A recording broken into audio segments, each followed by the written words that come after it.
Minnesota Vikings fans, welcome back to the Living in Loserville podcast, Purple People Eaters edition. For me and my co-host Aaron, I'm Chris. We talk Vikings football, obviously, and boy, do we have a whole lot to talk about from the Minnesota Vikings loss on the road at the buzzer.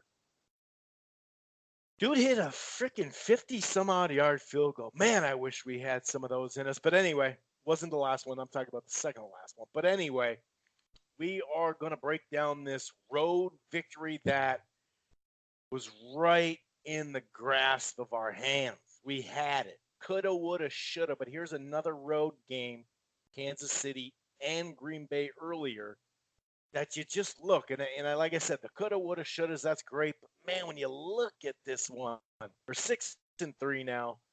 Easily could be, 7-2. I'm not even going to talk about, 8-1. But man, it was a rough one. It was a rough one. First half offense looked like crap. They made some adjustments. Actually, kind of both sides looked like crap. Made some adjustments, got the lead late in the game, and things went awry, man. It was a very up and down day, except for the offensive line, which was mostly down. Really rough one there. Really rough. We actually do have just a couple minutes of audio from the press conference today. Zimmer talking about the loss. We have some Zimmer road stats against winning records, opponents since he's been here. I know a lot of people will be interested in that. But yeah, the old line had problems. They didn't have a ton of penalties, but when they did, man, it sure shot us in the foot. Couldn't really get much going. Finished blocks. Cousins was hit or miss. Came out not as sharp as we've seen. Missing a couple of throws. Then they tightened up and they started getting it going. They just couldn't really hit on that deep ball. Thielen re-aggravated a hamstring that was supposedly like a mild hamstring. He pulled himself out of the game, and I don't know what. I mean, when you think of skilled player, especially wide receivers and cornerbacks, the hamstring is very, very, very troublesome. Um, Another question we're going to ask, were we too conservative with the lead late in the game or too conservative early?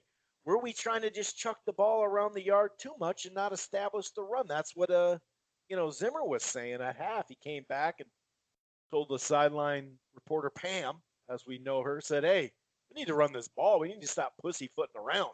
Basically, I mean, we did throw it 20 times in the first half. Once again, though, defense inconsistent. Whether it's the pass rush, whether it's giving up too many long drives, these deep balls. I mean, Trey Wayne's getting abused left and right. That 91-yard run. Oh my God! And then the fumbles. Great, we forced the fumble. Get the recovery, dude. You know what I mean? Some people, right when we came on, especially in like Facebook groups, the Living in Loserville Viking Facebook group stuff. When we put Living in Loserville in there right away, some people were like, nah, I'm not going to listen to it based off the title. But if the punter, who had a great day until the end, doesn't sum up Living in Loserville, I don't know what does. Punter having, like I said, a phenomenal day. Trapped him on that 91-yard run. What, they trapped him at the 3 or something like that. He goes and, punts a 27-yard. And, oh, by the way, we missed that extra point just to top it off. Of course, we're not just going to recap. We're going to look. We got it. The sun will come up tomorrow. Okay, we got another week coming at Dallas, who just got a win after kind of stuttering a little bit. Where are they at? It's going to be a tight game, probably. Vegas thinks it's going to be a very tight game, so we'll preview and predict the Dallas Cowboys game. Like I said, at Dallas, this 4-game stretch is crucial. We were hoping 2-2. Well, you're always hoping 4-0 or 3-1, but even 2-2 would have been nice. And that's why you hate to let some of these road victories go. You got to get some of them. You got to get some of them. When they're in your hand like that, you got to give it to them. We talked about that Bears game. We're not even talking about that Bears game as far as a game we shoulda, coulda, woulda, because we got our ass kicked. I don't care, we don't care what the score was. That game wasn't going to be winnable, unfortunately. Who knows on the back end? But yeah, we'll definitely preview the Cowboys game. And we figure if you're a Minnesota Vikings fan, there's a percentage of you that will lean into the Gophers, especially this season. They'll watch the Gophers. So we, at the back end, the very, very end of the podcast, we talk Gopher football. Obviously, big game coming up. Undefeated against undefeated. No, I'm not talking about LSU and Bama, which that's happening too. I'm talking about Penn State in the Gophers. Going to break it down here on the Living in Loserville podcast. And if this is your first time listening to the Living in Loserville podcast, welcome back. It streams live and archives right here on blogtalkradio.com/Rope-It-Over Radio. Okay. But you can find it anywhere. You don't have to just go to Rope It Over Radio on Blog Talk. You can find it on iTunes, Player FM, Spreaker, Stitcher, Spotify. In fact, we're also part of the Grueling Truth Sports Podcast Network. You can find that everywhere, including iHeartRadio. You can use Siri or Alexa through TuneIn and Spotify to find the shows as well. While you're at it, head on over to the gruelingtruth.net. That's the gruelingtruth.net. It's football, it's baseball, it's basketball, it's boxing, it's everything in between. They got a great sponsor over there, betnow.eu. That's betnow.eu. TGT is the promo code, as in the Grueling Truth. And, we figure there's a good chance that you are a big sports fan. And some people aren't happy with the current package they got for basic cable. Some people cut the cord, are not happy. I got something for you. I use it personally. AT&T TV Now. It's cable streaming. You got a 7-day free trial. However, the plans start as low as $50. Right now, it includes HBO. There's no annual contract. They got the cloud DVR. You can stream it anywhere. Try AT&T TV Now basic cable package for $50. It's not a bad deal. Take a gander. Okay, so before you know what? I do want to bring in my co-host just to say hello, Aaron, just to, catch up with him, see how he's doing before we play that audio of the one-eyed bandit we've come to love, named Mike Zimmer, the head coach of the Minnesota Vikings. How you doing? Yeah, man, I'm good. I expect to hear what I usually hear from Zimmer, which is going to be, I want to run the ball more. Got to rely on the defense. I mean, that's what you're going to get from him now. I don't know what your clip says, but I know that was his sentiment at halftime or when he was interviewed on the sideline. And, I mean, that's what you're going to hear from Mike Zimmer. And I think it bothers him a little when he have a great passing game because I think it's against his principles. But, he lives with it. And if you win with it, you win with it. But, yeah, I mean, he's always going to fall back on it. And you have some stats later to show, he's probably right about running the ball and playing defense. That's interesting. Yeah, I think you're right too. I think you are right on that. So this is just from today. We're just going to play a couple minutes. I think there's some interesting stats right away, third down especially. Just some things, and then we'll just get right into it. Like I said, we're not going to play the whole thing here. Okay. When you look at the third downs, we had 7 that were 3rd and 8 plus, and they had 6 that were 3rd and 3 or less. And then, we've got the ball up 23-20 with 7 minutes left. We have 3 and out, and then it's 23-20 with 2 minutes left, or 23 all with 2 minutes and 30 seconds left, and we go backwards, and then we get two sacks on defense where the ball comes out, and we don't get either one of them. So we'll move forward. It's not the end of the world. Get ready to go play Dallas, and good football team, and play a little bit better. Kirk mentioned yesterday Kirk mentioned yesterday how much he liked the short yardage plays that you guys had drawn up, but you were just never able to get there. What do you kind of attribute that to? We weren't good on first and second. It's pretty simple. In the running game, we didn't establish a running game enough. We didn't get as much movement on them as we had hoped, and we didn't finish blocks. So that was part of it. And then, like he said yesterday, he missed some throws. What do you think the running game didn't get going quite as, well, we had sticking with it, or was it just something that wasn't No, we had some miscommunication in there. We went to the wrong guy a couple times. We overthought it. And then, like I say, we didn't finish well enough. There was a bunch of times we were on the guy and we didn't finish, and that guy came off and made tackles. So we got to finish better. And the other thing, then we talk about, we get a great punt down in there inside the 10-yard line. We give up a 90-yard touchdown. And then, at the end of the game, we get a bad punt. And so anyway, it goes on, and I'm sure you get the gist of it. But yeah, I mean, he really summed it up quite well there. You just not how you're going to win on the road against a good team, a very good team, not a great team without Mahomes. But as we know, Matty Moore has started plenty of games. He's played pretty well. He's a pretty good quarterback. Besides Teddy Bridgewater, him and Teddy Bridgewater are probably the best backups in the league, I'd have to say. But Moore's, a guy that's played enough to where, especially when you got a system in place, and that helps too, right? You got a system in place. You got weapons. You got speedsters, as we saw, unfortunately.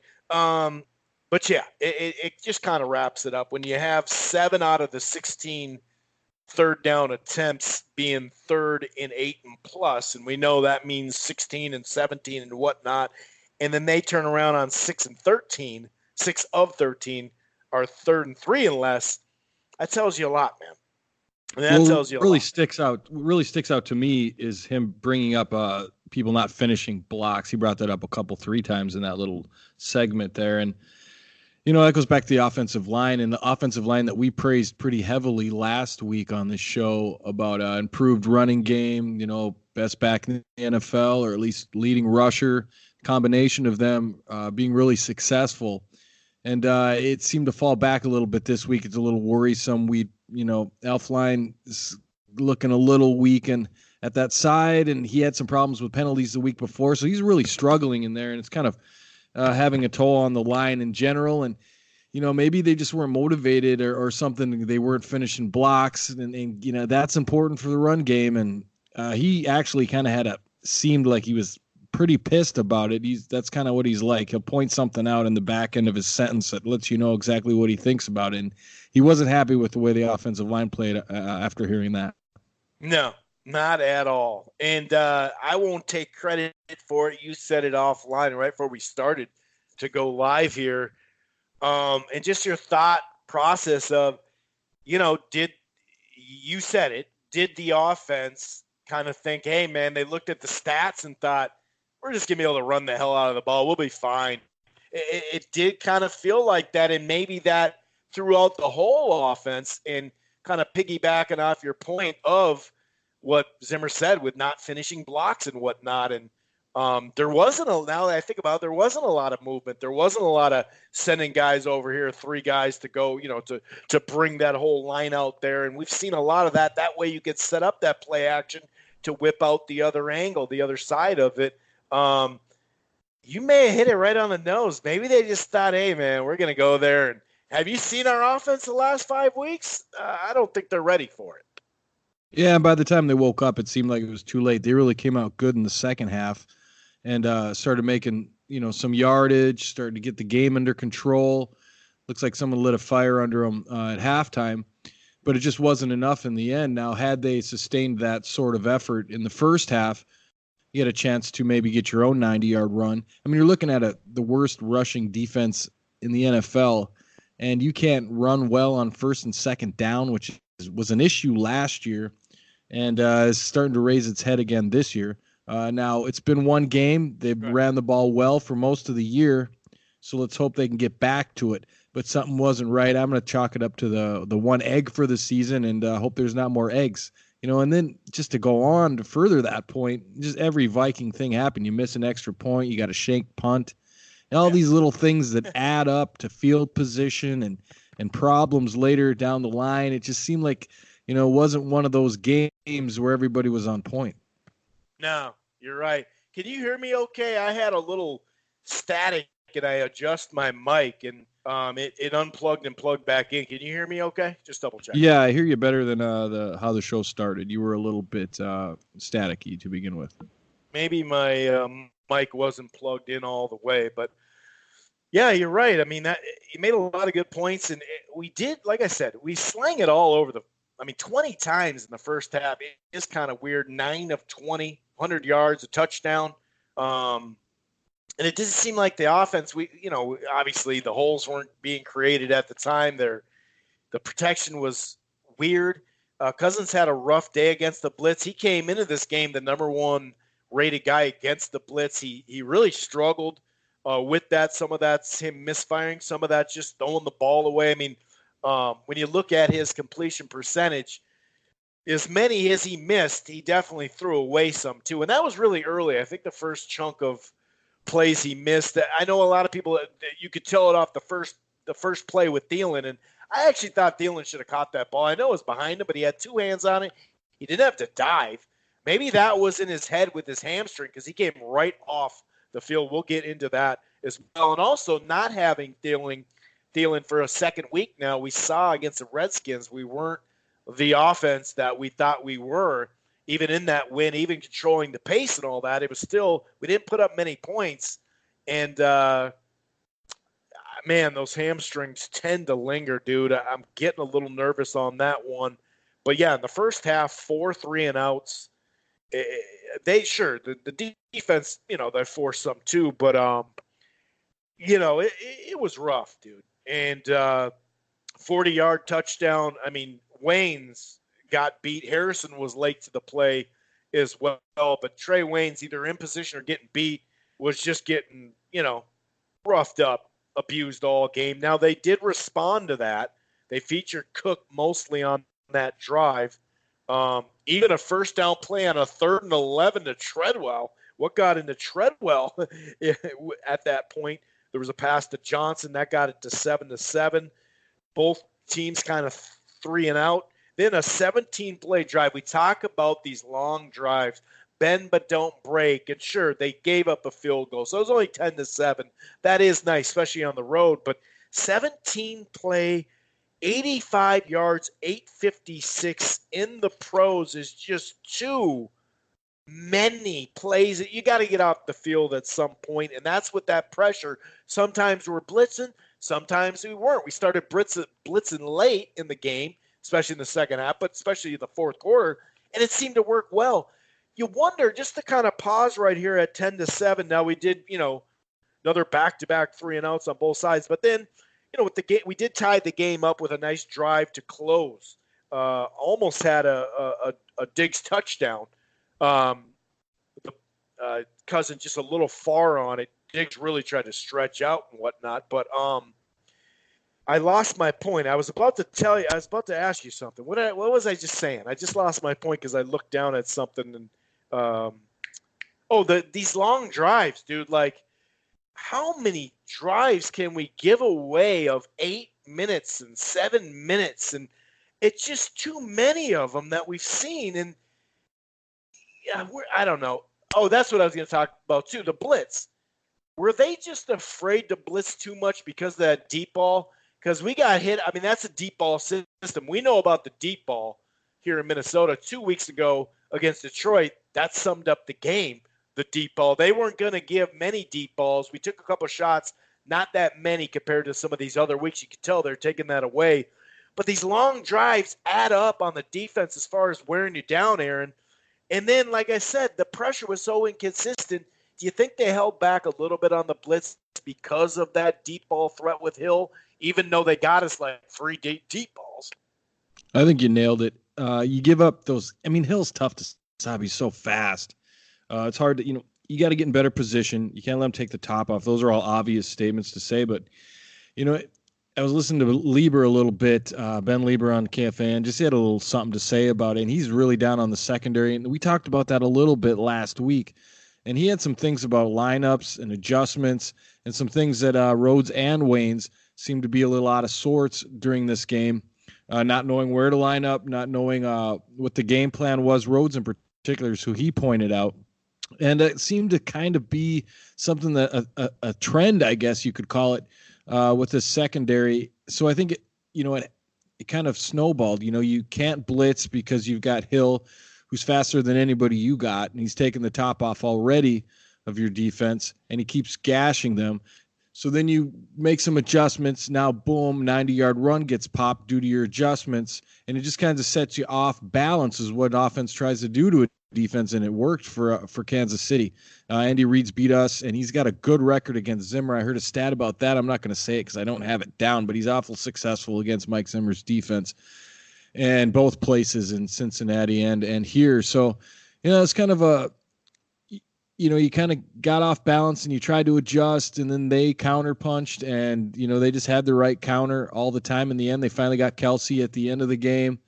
So, you tried to cover all the bases, but you can't cover them all. And then piggybacking on what you said about Thielen in the offense, that's another balance issue there, because if you don't have the counterpoint to Diggs, a quality receiver, proven, effective on the other side, well, then you can start to do things defensively to Diggs to put him out of the game. And then you're left with Treadwell, BC Johnson, who are coming up and pretty good. Treadwell had his best day, I think, that I've seen. Yeah. And that was interesting to see. And all the touchdowns went to, kind of our no-name guys.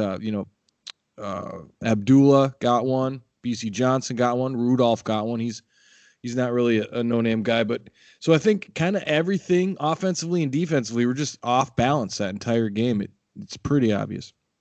Yeah, it really was. And, last year when Diggs, I think, missed like a full game, and I think he came out of one or two of them. In that time frame, remember, Thielen was like through 8 games had the record of receiving, period.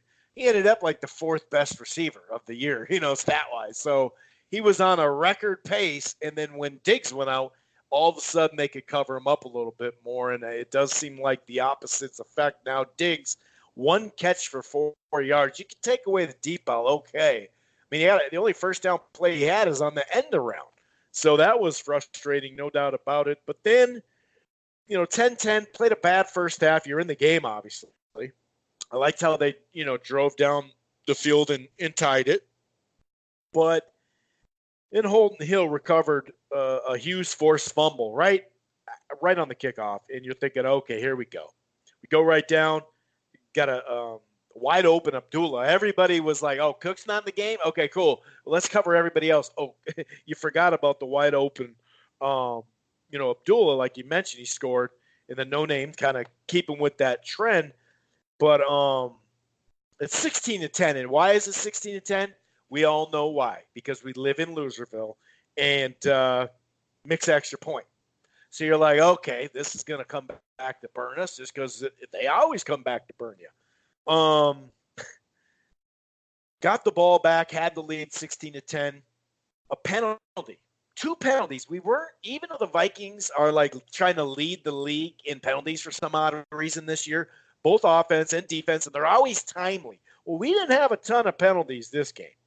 In fact, 3 of them, but 2 of them I can point to killed us. And one of them was on a first down play that really could have been not it was a holding call, but he probably shouldn't have, because it wouldn't have hurt the play, I guess is what I'm saying. Irv Smith had a first down. You never know where that goes. We're in their territory. We back up, get a sack, and next thing you know, we're screwed and we're punting. And had a great punt because, of course, the punter had a great day until the end. But so we trap him at the 3. And then both Harrison and Harris somehow, you just can't give up a 91-yard run.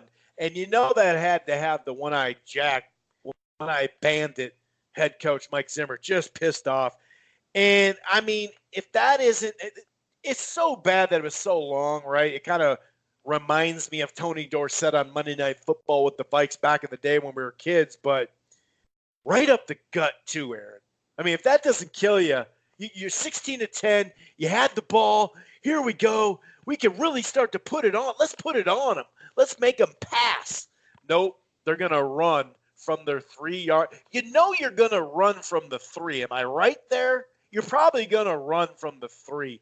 How the hell does that happen, man?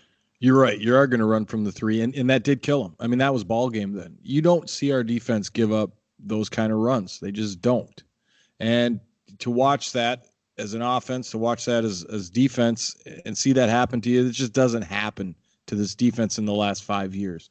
So at that point, you're just like, okay, We've seen it now. We've seen it all. And it was a terrible tackle attempt by Harris. It's the worst I've seen him, a tackle attempt by him. I'm sure it's not easy to tackle some NFL back in the open field, but I mean, he gets paid to do it. And then Harrison as well. Harrison Smith also missed.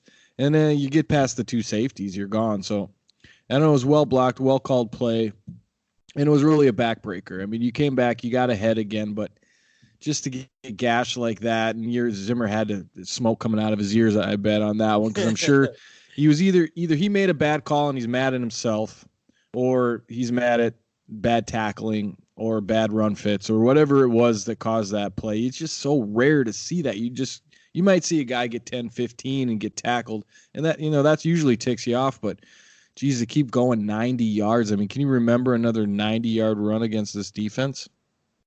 Not against this defense. I just, harken back to the days of Monday Night Football, Cowboys, Vikings, Dorsett in the end zone, lining up probably with his feet touching the end of the end zone almost, and 99 yards later, Dorsett scores on us. That's what I remember. But yeah, it was a backbreaker, and it sucks too, because we got the ball back, moved it a little bit, had a dumb penalty, kicked it. It's 17-6, obviously at this point. Wide open 30-yard pass, no corner or safety in the vicinity on the camera shot. And it's not like they're zoomed in on Hill. You know what I mean? And what was crazy, just to show you how fast Hill is, did you see him catch up to the running back at the end of that play? Dude, I was like, oh my God. Now I understand at the end of the play you're a little tired, but Hill was out there running too. So he was tired too. That was pretty crazy, dude. But yeah, now it's 20-16. They managed to bend but not break. Okay, you gave up a big play. Cool. You forced the field goal. Midway through the third quarter, like I mentioned, Diggs finally, he's sitting at one catch, 4 yards. He finally gets an end around. But then the Vikings score with 4:31 to play. It's 11-play drive, 75 yards. Started with Irv Smith, had that Diggs end around. He finally made an appearance. Cook, running and catching. That's what it was. That pass, it was a 4-minute 31 drive. I should back that up. It wasn't 4 minutes left of the game, but it was a nice drive. And that pass, that laser pass to Rudolph, was probably the best, if not the second best pass that Cousins threw on a day where he was up and down. Got it to 23-20. Defense holds. We got the ball back. This is what Zimmer was talking about. It's like, okay, dude, 23-20, dude. We had this in the early third quarter. We had a chance to put the foot down, and it feels like we got a little conservative with the play call. And then Klein had a holding call that made it 3rd and long, and we were screwed basically. Not only that, of course, another 41-yard pass to Hill. We had him all day long, but Moore fumbled. We still couldn't recover it. He fumbled twice in the end of that, or in the fourth quarter of that game. Couldn't get on it. And then Zimmer, he didn't mention this, go figure, but he called a timeout, and Moore put the ball on the ground off the snap, dude. And that could have ended the game right there. It literally could have ended the game. And that one hurt, dude. But, once again, they gave up a bomb, but didn't break, 23-20. And we get the ball back, plenty of time. First play, defensive line made a pretty good play. Elfline was blocking him, so the dude's got 2 free arms. Knocked it down. Then the Irv Smith Jr., the Rudolph, the Smith, and the Cook. The screen game actually got it cooking a little bit. That's the only thing we could do, consistently anyway. They took that away, lost yards on that play because someone didn't get off, or someone let someone get off a block, and it's 3rd and 17. It's 2-minute warning. You're like, okay, well, this drive's done. Pat Elflein gets beat, gets sacked, and then, of course, we know the short punt. They get the ball at the 45. Weekly had a sack and a fumble. Oh, but we couldn't pick it up. What do you know? 17-yard catch, like you said. Kelsey got into it finally at the end, and it was a 2nd and 22 at that point, and they got that 17-yard pickup. That just killed us. Hill got that first down, and that was a wrap, man. That was a wrap, man. Definitely a rough one, no doubt about it. Any other items you want to touch upon on this game that really is going to come back to bite us in the ass at the end of the season, probably? Not a whole lot left to say, except for, maybe some suggestions. You might want to start rotating corners. You got 4 of them that can play. You might as well just start rotating them. I don't think you have a star corner anymore with Rhodes until he gets his act together or comes back together. Waynes is proving to be an adequate corner, not a great one. So you've got 4 that you can use. Maybe start rotating Hill and Hughes in at the outside a little bit. And then you got, Chris, we've been looking for this third wide receiver for God knows how long. And it's just become apparent now without any question that we need one. You lose a wide receiver, throws your offense completely off balance. If you had a third, you could plug them in with the offense that we're running, where you need 2. And I think we thought Beebe was going to be that, but he got hurt. So, it just shows you more and more that you need that third, and we just don't have anybody who really can hold that place. I mean, BC Johnson might be able to, and Treadwell was supposed to be that with his size, but just didn't work out. And maybe it's not too late for him. We'll see, but it's definitely apparent now that third is a very important piece to an offense. Yeah, you're right. And like I said, I mean, I know it's fun to pick on Rhodes because, everybody in the State's doing it, but he wasn't really a big problem. He wasn't getting picked on or beat the only big play he gave up was a great one-hand grab by Watkins. But you're right. It seems like we're just switching off. Like, well, this week, that week, he's come off, one of his worst games he had back-to-back weeks, really, especially when he gave up those 2 touchdowns. But last game was his worst game, I'd say, even with those 2 touchdowns the week before. But this game, I didn't see that. That's an interesting. That's interesting. And hey, you want to put a fire under someone. That's how you do it. And Trey Waynes has started out pretty good this year. I think that, like I said, a lot of the attention on Rhodes as far as because he was the elite corner at one time and he's not living up to it right now. So, but I mean, Waynes, he played a horrible game. He got beat left and right. And just to put a little bow on it, this is a little fun little game. So, the Vikings only won one time in Kansas City, but the Vikings' last win was 45 years ago, December 14th, 1974, folks. That's the last time. So basically, since I've been alive, I've never seen a win in Arrowhead. Not that we play there every other year, nothing like that, or every year, but I mean, that's pretty crazy stat just alone. Like, ooh, man, that's a rough one.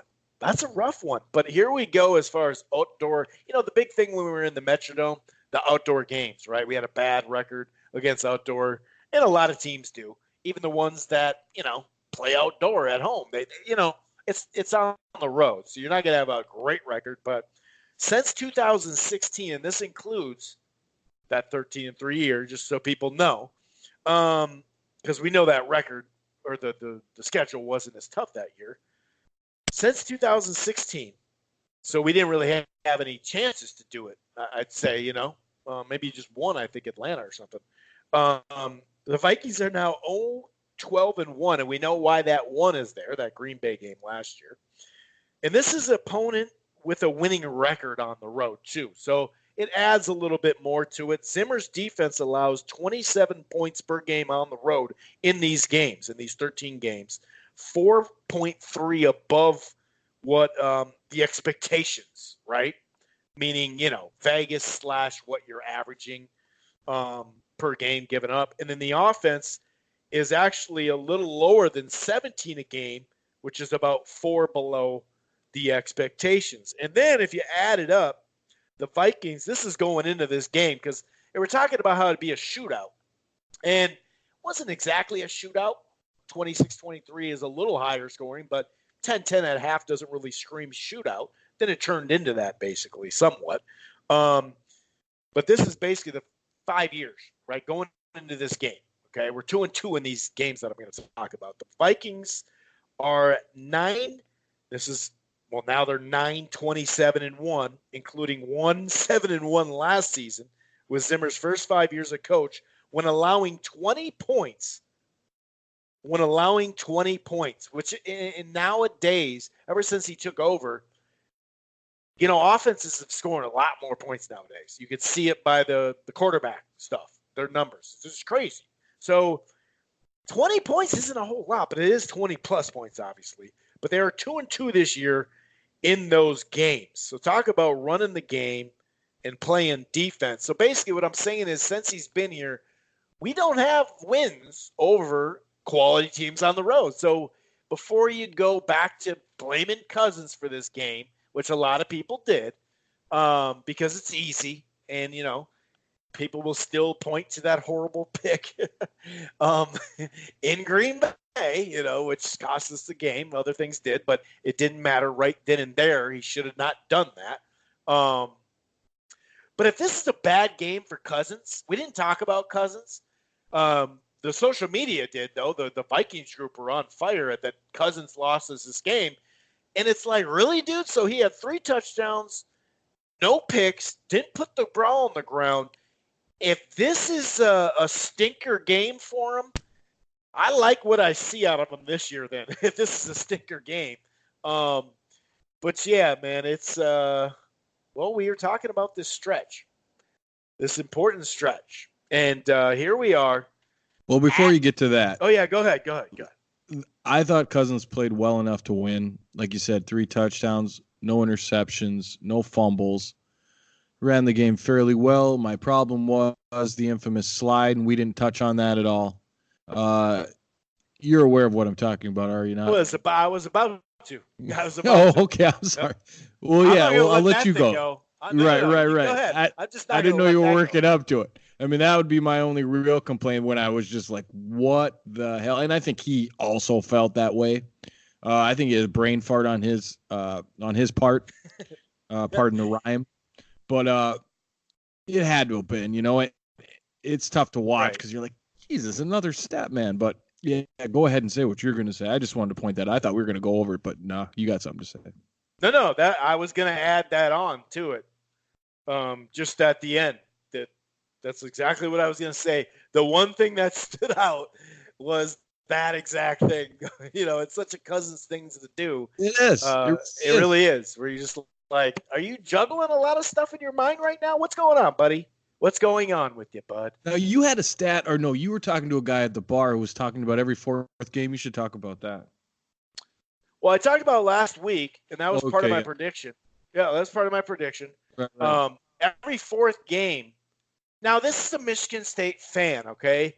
And we ran the numbers when he left, like Google numbers, because we didn't want to sit there and because you could debate people, but you don't want to get in a huge argument or something like that, where you're like, dude, the stats you're talking about are bullshit. That's not true, because if you look at what he did like in that time frame, Cousins is one of their best quarterbacks they've ever had in that run that they had. Because he'd say, then we lost that game. They're like, no, you didn't.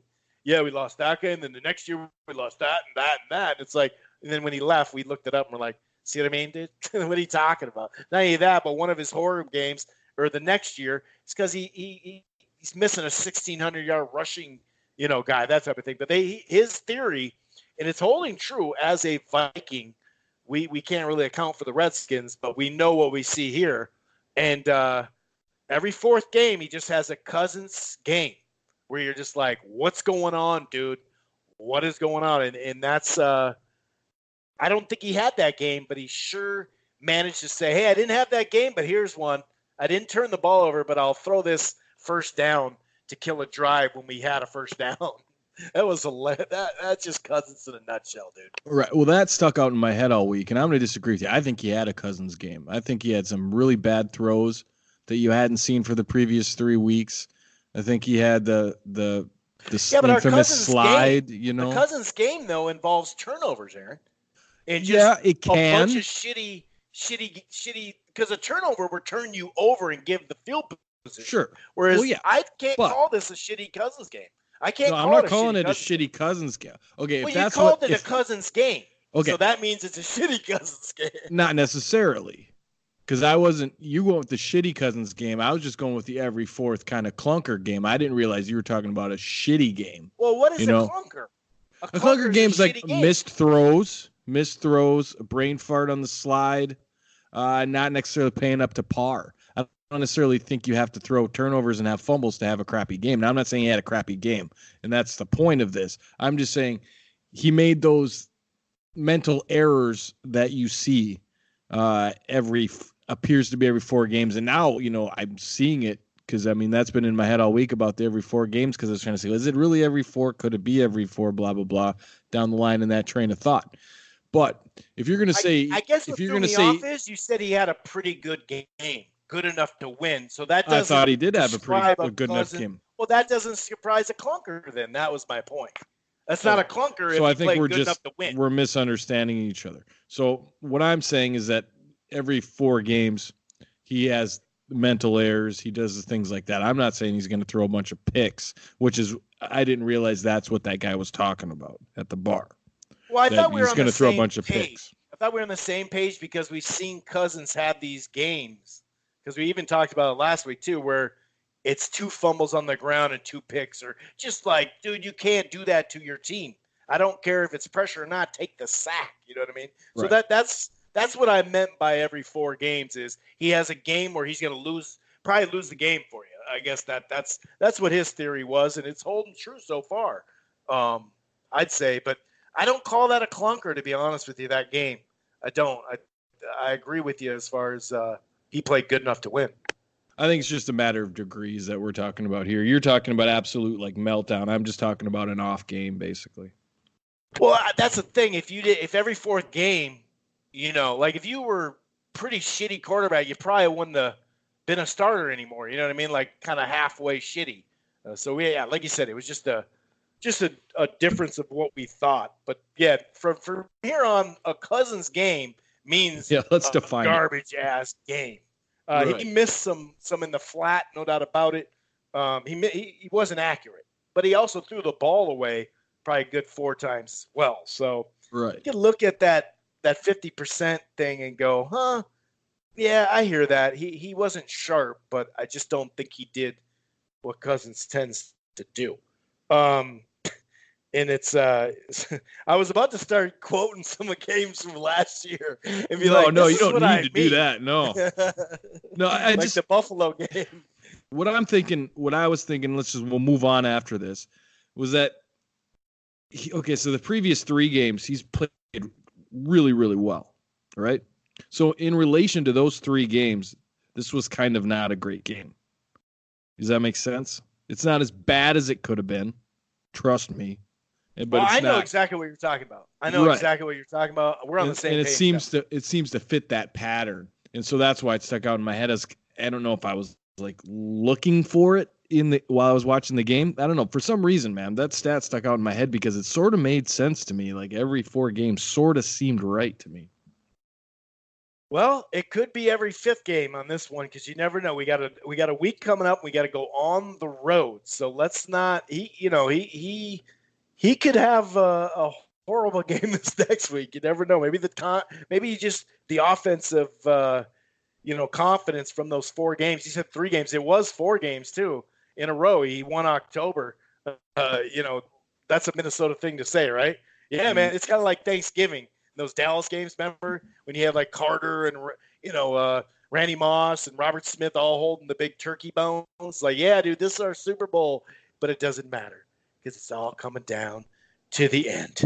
Okay, well, let's hope Cousins doesn't have one of these damn games where you're just like, dude, you can't have 4 turnovers in the game. I don't care. Take the sack because we got a game that's a 50-50 game, Aaron. It really is. Vegas has got it. The Cowboys, 3 points, and that's home field. So, I mean, even the damn, according to ESPN's Football Power Index, which is always a weird stat, 52 point. You know what's funny about this, Aaron? They get so statistical that they say the Dallas Cowboys have a 52.6% to win. And it's like, oh, really? So there is a 0.4 tie in there, just so you know, and they're giving us a 47%. It's basically a 50-50 game. And when you look at this, Aaron, the stats are damn close when you look at this. Now, it's been really hit or miss, dude. They started out well, the Cowboys did. Then they went on a slide where the last 3 in a row. They just got off against one of their rivals, Philadelphia. And of late, that's been their rival, really, right? Because Washington hasn't done much. When you see these stats, though, dude, we average 26 on offense. They average 27. We give up just a little bit less than them, both in the 17s, almost 18 a game for defense. We both can run the ball. We both stop the run pretty well. We're both under 100 when it comes to that. Surprisingly, we're up to almost 250 a game given up through the air, which is not like a Zimmer defense. We run the ball a tad better than them. This thing is a 50-50 matchup, dude. Obviously, AT&T, Cowboy Stadium, 100,000 strong. I don't think Thielen's coming back. I mean, he didn't get tested, and they didn't test him and be like, hey, you going to go? Are you going to go? He just walked off and said, I can't go, period. Because even Zimmer said after, trying to give any kind of detail, he said, you got to ask Thielen, because he just left and he was done. He said he couldn't do it. And Thielen said that this is the first hamstring problems he's ever had. That's pretty crazy for a wide receiver, isn't it? It's your first time you ever messed up your hamstring? I don't know whether that's good or not. Is he used to that kind of pain to play with it? But it was such a minor sprain. That's why they thought he could play. And, God, I really hope he didn't make it worse, man. I would feel pretty good about this game. But without Thielen, dude, I'm kind of got cold feet all of a sudden when it comes to predicting this game, man. I feel the same as you. I don't really know how to see it. You got kind of mirror image teams. You got Elliott on one side and Cook on our side, and they got Cooper on that side, and then nobody else. And we got Diggs on our side, nobody else. You got Cousins, who can be erratic at times, although has played pretty well this season. Prescott can also, pass for 4 touchdowns or turn the ball over. So it's just kind of, you don't really know what you're going to get until game day. It's really hard to call. I think game plan wise, defensively, you're going to want to, make Prescott beat you. You don't want Elliott to do it because he sure as hell will. So, plus he's a bigger back, and we're having a hard time defensively stopping the run. It looks like at the moment, although I'm sure that will probably get remedied throughout practice this week, if you know Mike Zimmer. So I don't really know what to say about it. I'm going to just kind of make a gut call on it because I don't really know how the game's going to go. And I think the Vikings are going to win this one. I'm not real I'm about 52% in my prediction here because I just don't know which way it could go either way. You know what I mean? So now what do you after the point though? 52 point what, Aaron? What do we got here? Because that's the crucial part. 52.6 maybe, I don't know. I'm going to go with it because I pretty much have to, and it's just kind of my gut, but I'm going to say 34-17 Vikings. I feel like after last week, they tend to bounce back. I think we can run the ball on them. The question is, can they run the ball on us? I mean, that's really what it boils down to. If that's the case, that changes the game. If we can both run the ball on each other, then I think the score comes down a little bit. But I'm going to stick with 34-17 Vikings and a bounce-back road win. And I like what you said about the bounce back. We generally do bounce back pretty well. The over-under set at 47. I think that's about right because I kind of feel like that it will be more of a slow-paced game. They're both trying to establish the run. I'm a little in between on it, and here's why. It is a Sunday night game, isn't it? Is it a Sunday night game? Yeah, it's a Sunday night game. Prime time. And we know how we operate these last couple of years of prime time. Now, I think, but for that reason, I wanted to bring up the prime time because of, Cousins' record and these last 2 years here. of us in general as an offensive unit. But I think they're going to break through. I think they're going to break through this time. I think they're going to do it. I don't know why, but I think it is the bounce back. I think that it'll be not quite. I am going with the Vikings like you, not quite as optimistic about that score. So I'm going to go 27. I'm going to go 27-23. Actually, 27-20. That's actually what I wrote down. Yeah, because I wanted to copy the spread. 27-20. The over-under's 47. Not the spread, but the over-under is what I was looking at, just copying. 27-20 is what I got. And, man, since we let that one out of our grasp last week, we really, really need this one. It's because at Seattle, dude, that's going to be even that much tougher. And the run that they're on right now in their quarterback right now, it's getting pretty silly, man. They're starting to look like that team. I mean, obviously New Orleans has played really well too, but man, they're starting to look like that team. So, but I'm with you. I think the Vikings will win. They definitely need it. Not to be greedy, man, but I think we need the next two. I mean, you got to beat the Broncos as well because you're coming up on that next that next stretch. Seattle, that's our 2-2, the right? Lions. Yeah, I mean the Seattle, the Lions, and the Chargers. That's not an easy run there, and dropping that one to Kansas City sure hurts a lot in the long run. So yeah, you got to have the next two. But like I said, greedy would be just going on beyond this week. I mean, we've learned that you go 1 week at a time with this squad. That is well said. No doubt about it. We looked at this 4-game stretch, and 3 out of the 4 on the road, and all 3 on the road are legit. So we definitely need that one because, like you said, you could get that one at home. I feel very confident with that Denver game at home. Knock on wood. But at Seattle, at the Chargers, who just shut down Green Bay when they went on the road, man, yeah, this 4-game stretch you talked about that started with KC, man, 2-2 is a must. And then we can lick our wounds and move on to the rest of the schedule. But anything else you'd like to add before we get to this predicting this Gopher Penn State game? Actually, you can lead with that if you'd like. Sure. Yeah. We haven't said must win yet this season in a realistic fashion. So I think that's that because I mean we started week 6 last year. This is a must win. You got to have this win. So yeah, it's kind of funny that we haven't quite said that yet, and I don't know if it's time to quite say it yet. Now sitting at 6-3, but at some point, you're gonna have to start winning these games. And with Thielen down, like you said, that you got to be able to adjust to it and move on. As a hamstring, like you said, could linger for God knows how long. So let's hope he gets back and doesn't rush it back, take the 2 weeks or whatever you need to get better. And hopefully we can find someone to fill the place in the meantime. And so going on to the Gophers, I looked into Penn State a little bit this week. We're still ranked 13th, didn't go up or down in the rankings, at least from what I saw this morning. I guess that's a pretty good rank. I watched a little bit of Penn State. I didn't get to see much. I've been working a lot, but the more I watch the Gophers, I get a little bit more confident in this game. I rewatched the Nebraska game because they, on YouTube, they put those condensed games on. I said, I got a half an hour. I'll sit and watch it.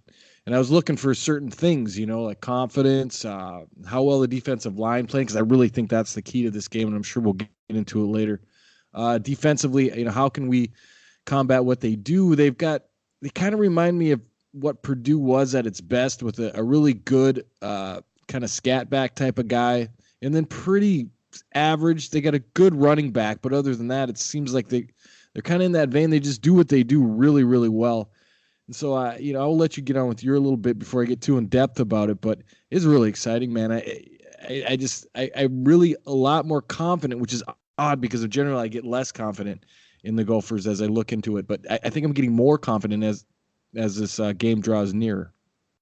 And you're right. Just being a Minnesota fan, as it gets closer, you get less and less confidence. A lot of time, you're like, oh, I don't know, but it's different different. It's a little different now with Fleck, rowing the boat. And by the way, the Giants are up. That's right. I said the Giants, New York Giants. You've heard of them. 12. Oh, they just scored. It was 12-3. Now it's 12-9. It'll probably be 12-10 late in the second quarter. Talk about Dallas. So that's why it's somewhat relevant anyway. So Vegas has the Gophers 6.5-point underdogs. So it's still relatively a tight game. Defensively, they definitely, it looks like on paper they're better. Their defensive line is more experienced. It's more athletic. Although, the defense has played better than we thought. And that was our big worry. But then again, that strength of schedule thing does pop up. And, you look at Michigan, good club, not great, but damn good. They were able to contain that run. Same with Iowa. Pulled out a grinded-out game at Iowa. Not easy. We're going to find out in about a week, actually about 10 days. So when I line it up, I can't help to think, first of all, they stop the run really well. In college, even in the 90s, giving up 90, and that's pretty good because you do face, teams that if you keep them under 200, you're winning because you're like, all right, dude, they average 250 or 200, but we'll keep them to 135 and you're fine. They only give up that's with Iowa in, Michigan that run the hell out of the ball. Same with Pitt too. They're looking at 68 a game, dude. That's impressive. $1.17 is what we give up, which isn't horrible by any stretch, but it just kind of looks at that way. You look and go, huh. But then again, they give up well over 200 yards passing, whereas we only give up $1.66. So it kind of evens out. It's a fairly even matchup. I just think the defense is the difference maker. You're right. They do have that kind of all-purpose dude. Just kind of a sense of game manager. Even though in some of these high-profile games, their quarterback Clifford has actually kind of stepped up to the plate at times. I just look back and the wide receiver core that especially 1 and 2. But Bell's really come along this year, obviously. But that's going to be what we're going to have to win on. But the problem with that is when we face some of these games, these slants and run for 62 yards, I'm not saying they won't break a tackle and make a big gain or, score a touchdown on a long one. We'll probably score a touchdown on the long one. That's kind of our MO. But it may be deep down the field. I just don't see some of these scream or just 5-yard outs, boom, and just go. I don't know if we're going to get that. And then if you want to attack down the field, you need some time. And I'm a little worried about that part against this defense. And I do think they can contain the run because they proved it, like I said, against Michigan and Iowa. So if we're, it's kind of like get to 80 yards with Rodney Smith, and that's a win. We talked about it with Cook against Chicago. Remember that? Hey, get to 70 yards, dude, and we get there, And it was, one trip away from getting there, wasn't it, with Cook because he got tripped by our great right tackle. He's not great, but we're just going to call it that. Long story short, I think defense is the difference here, and I'm picking Penn State to, unfortunately, beat my Golden Gophers. I want us to belong on the field, and I think we do.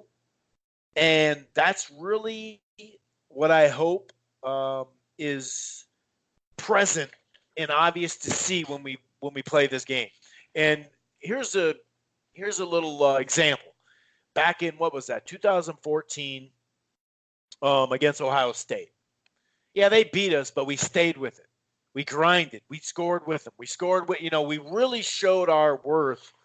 And we didn't move really down much in the rankings after that because we were both ranked at that time because people were like, dude, Ohio State's a damn good team. One, they were coming off a national championship the year before. they played right with them, dude. And that's really what I hope happens. But I'm going to say it's going to be let's see here. I'm going to say 30 to 20. 30 to 23. 30 to 23, the Nittany Lions. What says you, sir? Well, we agree on an awful lot except for the outcome. So I'll lead you down that path. It's kind of mixed matching on the fronts is what I'm thinking. Like I like our offensive line against their defensive line. We just got size. I think we'll be able to run, like you said, in the 70-yard range, something like that. I also like our wide receivers against their defense, and you're exactly right about going long. I think we're not going to get away with the slants. We might get one or two, and if we do, they're going to get tackled. I don't think we're going to get long runs after that. I think we're going to have to go deep. They're going to take the top off at least a lot of attempts at it, and it kind of leads down to boiling down offensively. What's going to need to happen is Morgan's going to need to really have an exceptional game and win this game. Now, obviously, you can't put it down to one person, but he's going to have to play really, really well. He's going to have to get the ball to Bateman, get the ball to the other guys, Johnson, Bell, all the Douglas. Those guys need to get the ball. We're going to throw the ball more now. It's scheduled to be like 39 degrees, which is a brisk fall day, actually morning, I guess. And it's nothing Penn State hasn't dealt with. So, barring a snowstorm, which I'd like to come, but if it doesn't, that's fine too. 39's good enough to make a good running game out of it. And then defensively, on the flip side of that, their defensive line or our defensive line is probably not as good as their offensive line. So I'm seeing them also be able to run the ball pretty effectively, maybe a little bit more effectively than us, and probably cause them to probably want to rely on that a little bit more. Receivers wise, I'm sure they have them, but we haven't seen them. So I feel like we have an advantage there as far as receivers go. Our secondary's filled with upperclassmen, and we got juniors there. So I have a little more trust in them. I'm really surprised by the line, by the way. That's a pretty respectful line. I wasn't expecting that. 6.5 points is a pretty fair line, I think, going into this game. So, and, when you brought up the Ohio State game from a few years back, it kind of made me think, yeah, that's probably similar to what we're going to get minus the snowflakes. And if it goes that way, I really feel like we'll win that game. So, long story short, as you said, I'm going to go 27-23 Gophers in a bit of a slugfest. It's going to get ugly. It's going to be close. It's going to stay close. It's going to be a really exciting game. Probably will go down as one of the better games of the season. I think we pull it out in the end. I got them winning by 4, so that means they score a touchdown at the end to win. And that's what I'm going with. I really feel like they're going to win this game. 1 being at home, and 2, I just kind of like the way the offense matches up against their defense. Yeah, and I mean, it is about due for someone to lose, right? Penn State hasn't been this far in a long time, this deep in the season.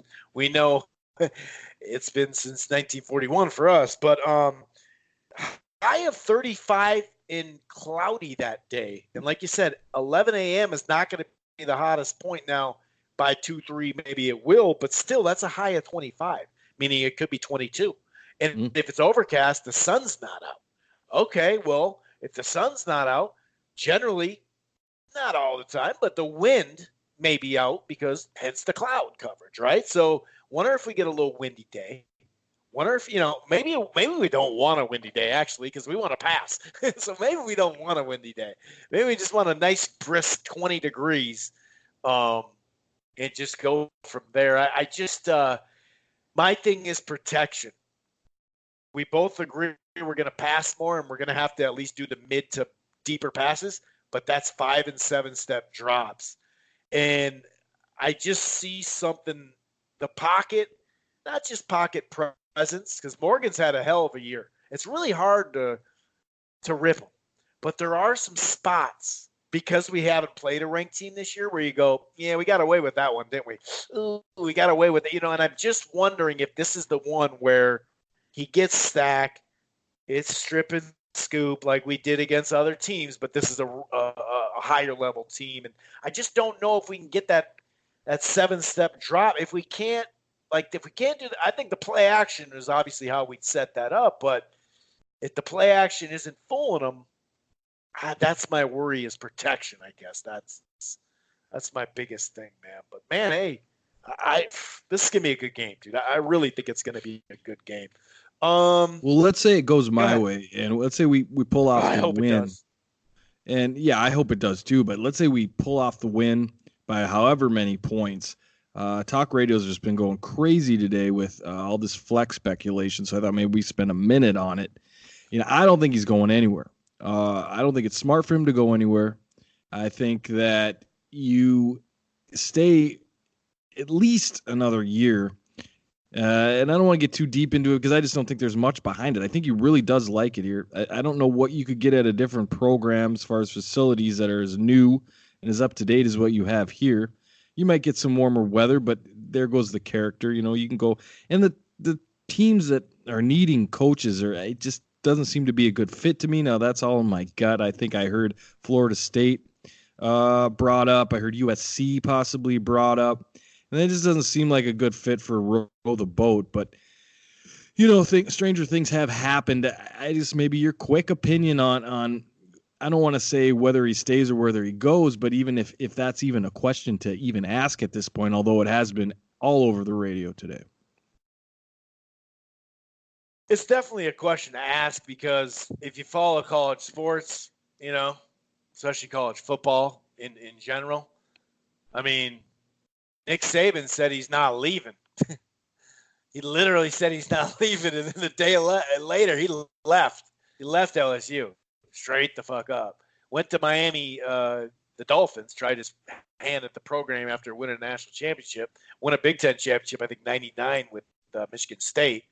And didn't like it, came right back to Alabama. Imagine those LSU fans like, are you fucking kidding me? You got to be kidding me. You not only left us after a national championship to go to the pros, 2 years later you're back, and you're back at Bama in our division, our biggest – oh, my God, that had to just burn them. But anyway, there's just no loyalty. So when he says I want to be here for a decade or two, I hope it's happening, but I'd never put it past anybody. And the roll the boat thing, I think it works pretty much anywhere in college. You think Florida and you think California, USC, Tallahassee. I don't want him to row his boat to Tallahassee or Southern Cal, but you put Fleck in Florida, that's his backyard. I mean, recruiting wise, it gets very dangerous. Very dangerous. Same with California. And he's cheesy, no doubt, but I don't know. I really don't. But as far as better, they have better stadiums. They have a better fan base that's already there. They already have, no matter win, lose, or draw, you're getting 80,000 people that are coming to your show or coming to your game. 60, 50,000 is like a bad game.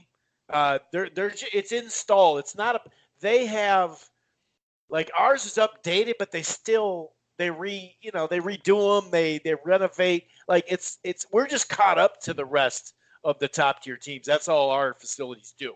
It's not like they're the best in the world. It's just now we got them. So I think there's plenty of fits for him. And in the back of my head, I just can't think that he's going to be here for 10 years. You know what I mean? That's just kind of my take on it. But that's with every college coach. It's hard not to get emotional and hear him say he wants to be here for 10 or 20 years. But I could see how, first of all, when you go to a bigger program, what comes with it? Pressure, right? A lot of pressure. There's no pressure here. Really no pressure here, right? He can just go to the Big Ten West every third year, or go out of the win the Big Ten West. Not only that, but you're in the Big Ten West, which that means no Michigan and no Ohio State, no Penn State, that you have to deal with every single solitary year. So I think you're in a big conference, obviously, the second biggest conference, second best conference with the SEC. It kind of bounces back and forth these last chunk of years.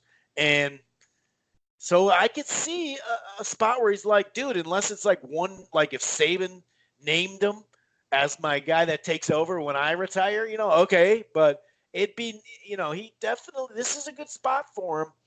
No doubt about it. He's a Midwest dude too, and he loves the lakes. Well, we got them. So I don't know. But yeah, I just can't let myself think he's going to be here for a decade, basically. You know what I mean? Well, I'm not. Yeah, a decade's asking a little too much. I just think a 3-year stop, eh, you know, is that smart to do? Okay, so let's say you go on to USC, right, and you row the boat down there, and it doesn't go well, and then you know the backlash of that is, well, he only did 3 years in Minnesota, blah blah blah, and so I just don't think it makes a lot of sense to him. Now, what it really boils down to is PJ Fleck. I mean, does he really like the weather? Does he, is he really into saying, is he a salesman as far as himself? Which, you gotta kind of think, okay, well, perhaps. And so that would lead me, what are his ambitions? Does he want to have a program like USC? Does he want to, or does he want to stay here and maybe have a comfortable life? He'd have one in LA as well, but it's just one of those things. Does he want to be Bilma, for years at Wisconsin, and the guy before him who's the director now? Does he want to be that guy where he's looked at such a great coach, and be cool with still being at Wisconsin, and that type of feel where you're good, or like you said, does he want to put up a notch? And I don't know. Yeah, I mean, it's really hard to tell what his aspirations are because he kind of hides that all within the row the boat culture. So you're starting to see. But he doesn't, though. He doesn't. He literally just said the other day that he wants to be here for a decade or two, right, or as long as they help me.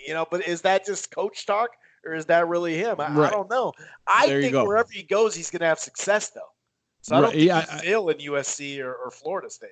I agree with you too, and that's you just kind of nailed the fact that it boils down to what his ambitions are and what he wants to do, and it's hard to tell. And you can throw extensions at him till the end of time. If somebody really wants him, they'll pay the buyout.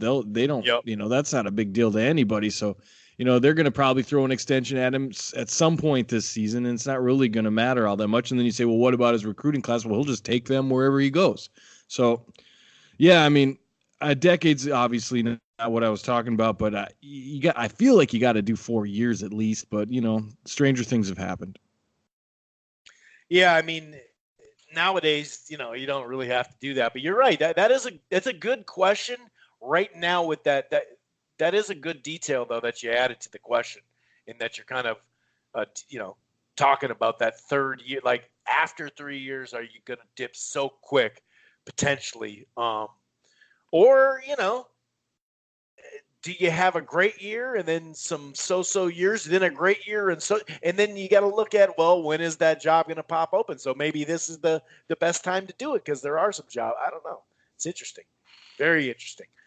And obviously, time will tell. Anything else, sir, before we shut this puppy on down?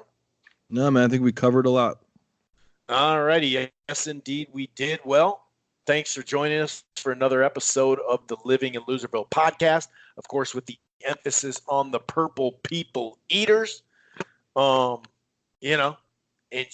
I was going to say enjoy the fights because I do a boxing podcast. Enjoy the games. Go Vikings. Go Gophers. Could you imagine if we did a podcast next week around this time and they won both games? Even one of them would be great, but obviously big games coming up, man. No doubt about it. Let's hope that let's hope we at least win one of them, right? Because this might be a 42-minute podcast next week.